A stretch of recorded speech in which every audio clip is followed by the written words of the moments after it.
జగిత్యాల కాంగ్రెస్లో వర్గపోరు భగ్గుమందా? ఎమ్మెల్యేకు మాజీ ఎమ్మెల్సీ మధ్య సీట్ల పంచాయతీ హైకమాండ్కు తలనొప్పిగా మారిందా? ఎమ్మెల్యే వర్గానికి ఎక్కువ సీట్లు దక్కడంతో మాజీ ఎమ్మెల్సీ అలకబూనారా? అటు ఇద్దరు నేతల అనుచరులు రెబల్స్గా పోటీ ఉండడంతో కాంగ్రెస్ పార్టీకి నష్టం అనే చర్చ జరుగుతుందా? అయితే అధిష్టానం వద్ద జరిపిన lobbying MLA doctor Sanjay success అయ్యారని నేతలు తెగ చర్చించుకుంటున్నారా?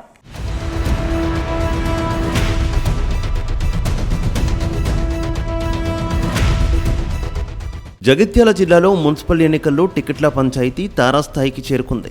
ముఖ్యంగా ఎమ్మెల్యే డాక్టర్ సంజయ్ కుమార్, మాజీ ఎమ్మెల్సీ జీవన్ రెడ్డి మధ్య బీఫామ్ల పంచాయతీ అధికార పార్టీ నేతలకు తలనొప్పిగా మారింది.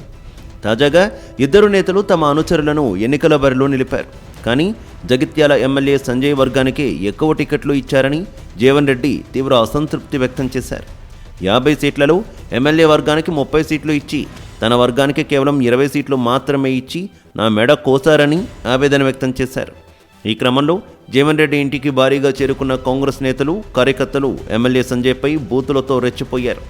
ఇప్పుడు పార్టీలోకి వచ్చి మా కడుపు కొట్టారంటూ బూతులతో రెచ్చిపోయారు.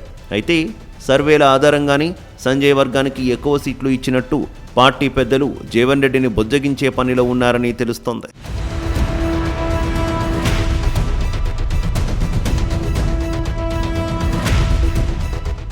ఇక జగిత్యాల, రాయికల్ మున్సిపాలిటీలో 62 మంది అభ్యర్థులు ఖరారు చేశారు. ఇందులో సంజయ్ వర్గానికి 36 సీట్లు కేటాయించారు.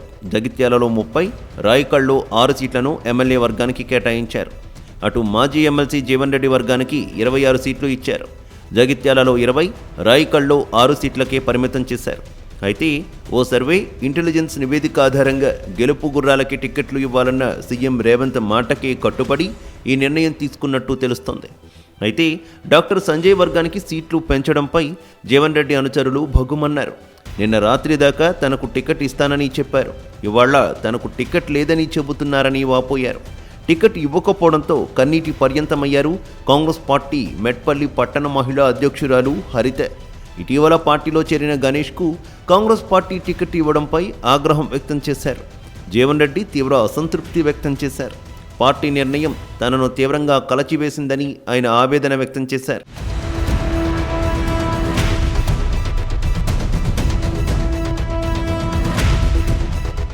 అయితే అధిష్టానం వద్ద జరిపిన లాబియింగ్లో MLA doctor Sanjay Kumar success అయ్యారనే చర్చ జరుగుతోంది. అయితే అధిష్టానం ఫార్ములాను జీవన్ రెడ్డి రిజెక్ట్ చేస్తున్నారు. పంపకాల ప్రసక్తే లేదు, కార్యకర్తలకే ప్రాధాన్యత అని భీష్మించుకుని కూర్చున్నారు. ఈ క్రమంలో టీపీసీసీ చీఫ్ మంత్రి ఉత్తమ్లు వరుస ఫోన్ కాల్స్తో ఆయన్ని బుజ్జగించే ప్రయత్నాల్లో ఉన్నట్టు స్పష్టమవుతోంది. అయితే తనను నమ్ముకున్న కార్యకర్తలను కాంగ్రెస్ పార్టీ మోసం చేసిందని జీవన్ రెడ్డి అంటున్నారు. తన గొంతు కోసారని ఆరోపిస్తున్నారు. తన కోసం కార్యకర్తలను పార్టీ బలి చేస్తోందని, నాకు వర్గం అంటూ ఏదీ లేదు, పార్టీ జెండా మోసిన వారే నా వర్గం, క్రమశిక్షణ పేరుతో కట్టడి చేస్తే చూస్తూ ఊరుకోవాలా అంటూ తీవ్ర అసంతృప్తి వ్యక్తం చేస్తున్నారు. ప్రస్తుతం జగిత్యాల హస్తం పార్టీలో తీవ్ర ఉత్కంఠ నెలకొంది. జీవన్ రెడ్డి తదుపరి అడుగులు ఏంటనే చర్చ నడుస్తోంది. ఈ అలకను అధిష్టానం ఎలా చల్లారుస్తుంది అనేది ఆసక్తికరంగా మారింది.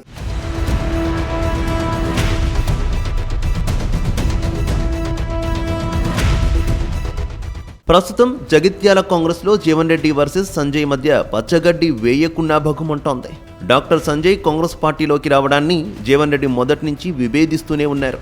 ఈ క్రమంలో మున్సిపల్ ఎన్నికల్లో సంజయ్ సంగతి ఏంటో చూస్తామని ఇటీవల జీవన్ రెడ్డి స్ట్రాంగ్ వార్నింగ్ ఇచ్చారు. ఈ క్రమంలో 26 జనవరి నాడు ప్రజాభవన్లో జరిగిన మంత్రుల మీటింగ్ కూడా జగిత్యాల కాంగ్రెస్ వివాదంపైనే జరిగిందనే ప్రచారం జరిగింది. సీఎం రాష్ట్రంలో లేని సమయంలో డిప్యూటీ సీఎం భట్టి విక్రమార్క, ఉత్తమ్ కుమార్ రెడ్డి, శ్రీధర్ బాబు, అడ్లూరి తదితరులు పాల్గొన్న ఈ సమావేశం రాష్ట్ర రాజకీయాల్లో సంచలనం రేపింది. అయితే పాలనాపరమైన అంశాలపై చర్చించేందుకే మంత్రులం సమావేశమయ్యామని, ఈ సమావేశానికి హాజరైన మంత్రులు క్లారిటీ ఇచ్చారు. అయితే పైకి అలా చెప్పినా అంతర్గతంగా జగిత్యాలలో జీవన్ రెడ్డి వర్సెస్ సంజయ్ మధ్య పొడచూపుతున్న విభేదాలపై చర్చించినట్టు ప్రచారం జరిగింది. ఇదే నిజమైతే మంత్రులు ప్రత్యేకంగా సమావేశమైన జగిత్యాల కాంగ్రెస్లో విభేదాలకు పరిష్కారం దొరకలేదా అనే చర్చ తెర మీదకు వస్తోంది.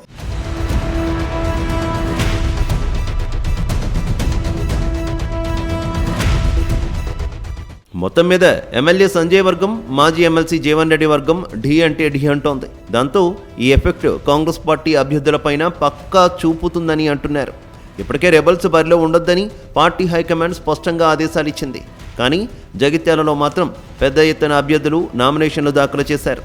అయితే పార్టీ సూచనల మేరకు వారు నామినేషన్లు విత్డ్రా చేసుకునే పరిస్థితులు కనిపించడం లేదు.